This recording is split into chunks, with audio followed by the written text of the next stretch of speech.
Do you like biscottis? Yeah, me too. So today we're making biscottis for you. These are fantastic. These have walnuts and chocolate chips and lots of cinnamon. I mean, these are really the biscottis of your dreams. And guess what? I'm going to show you how to make them right now.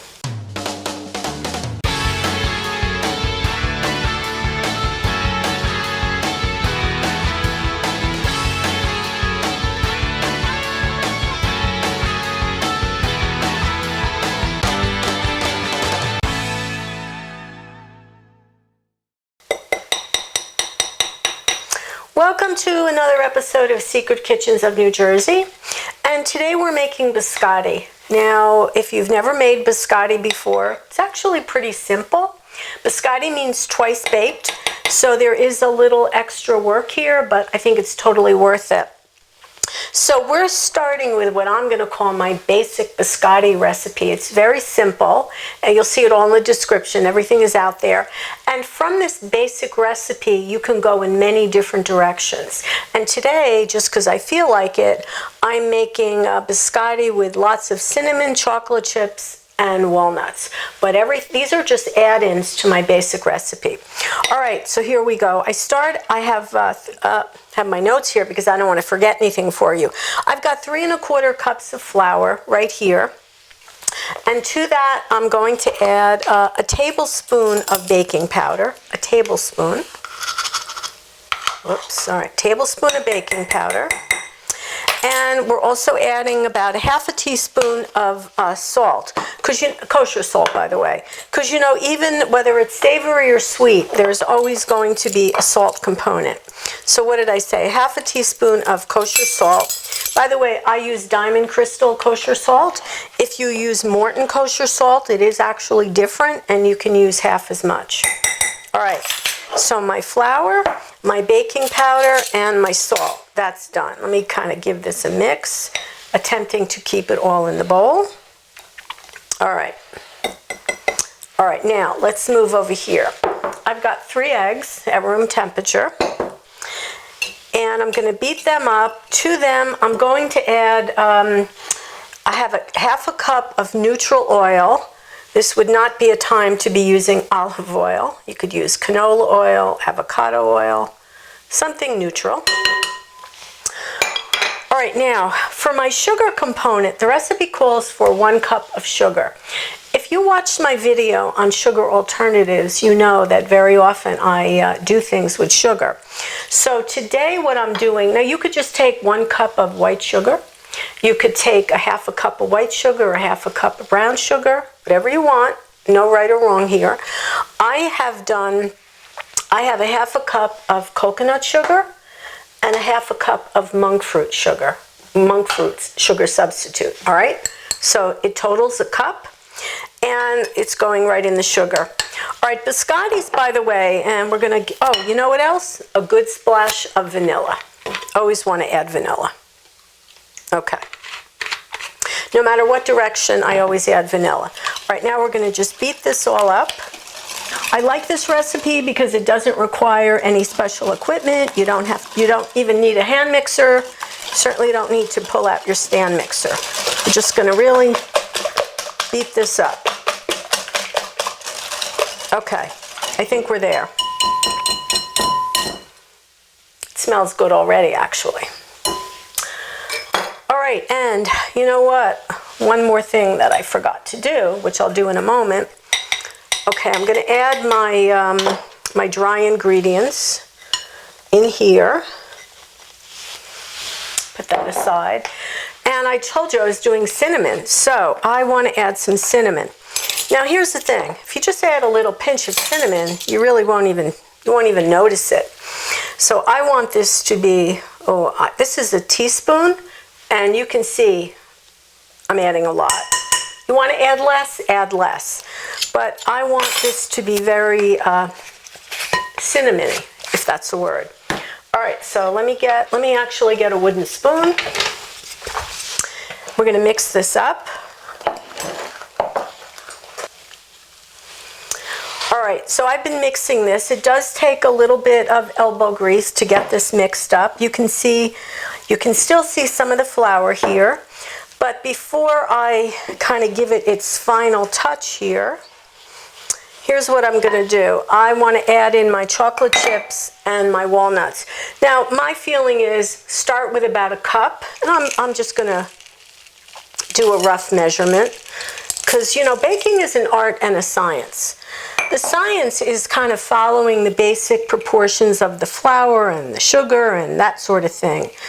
The art is this part, how much of the extras you want to put in there.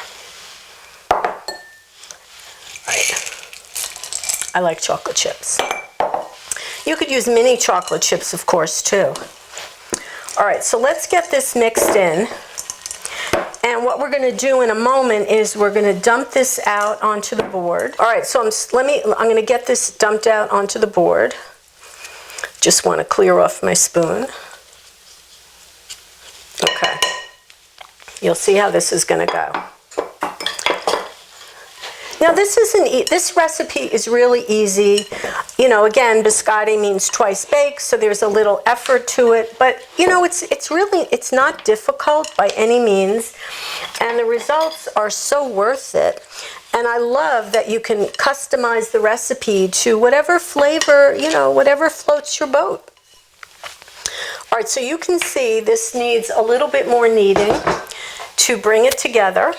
So now you have to get in there with your immaculately clean hands, chef's best tool, and I'm just going to bring it together.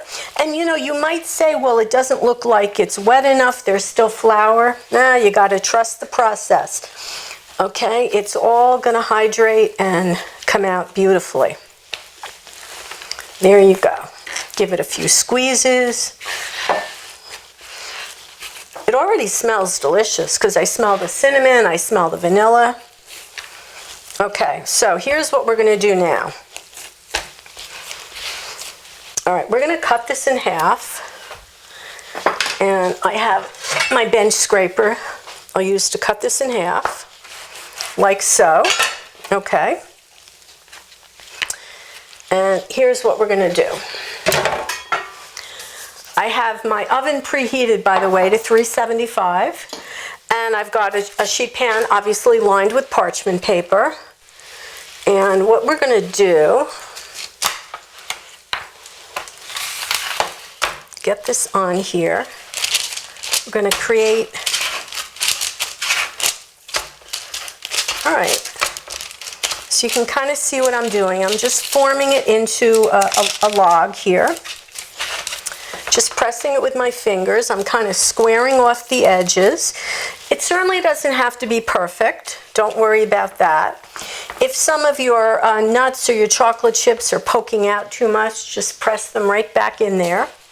I want this to be roughly a ½ inch thick, roughly. Okay, so that's one. I'm going to move it over there so you can see it. Now I'll do this one.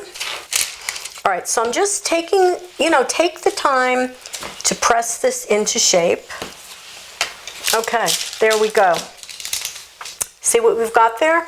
Now, if you wanted to, you could take some coarse sugar and sprinkle it across the top. That would be another option for you here.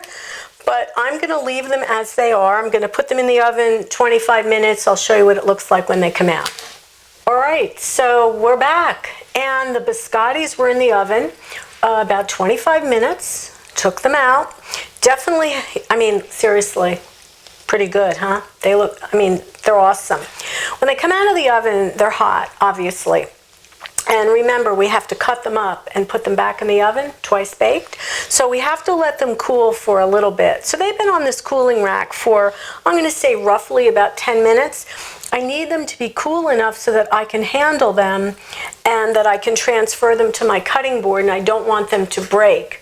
By the way, if they break, you think I haven't broken a biscotti or two? Not a big deal. But here's my method. This is my fish spatula.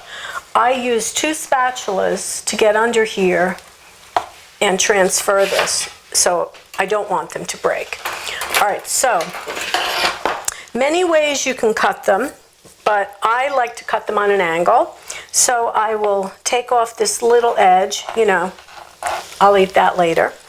And then you cut them. I'm using a serrated knife just because this is my big bread knife. I just think it works best. So what size? I don't know. This is probably about a 1/2 inch.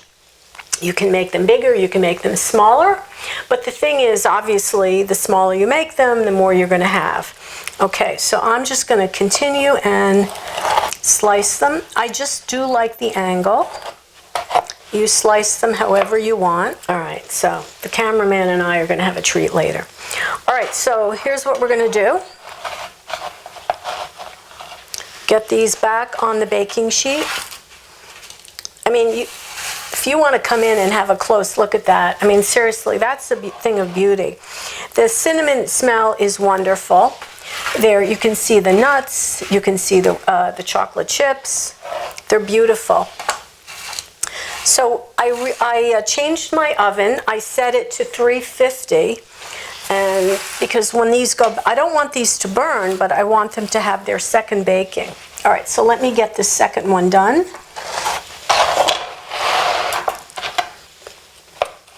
All right, so I'm getting this second one back onto my sheet pan, and I'm spreading them out a little bit just to give them room.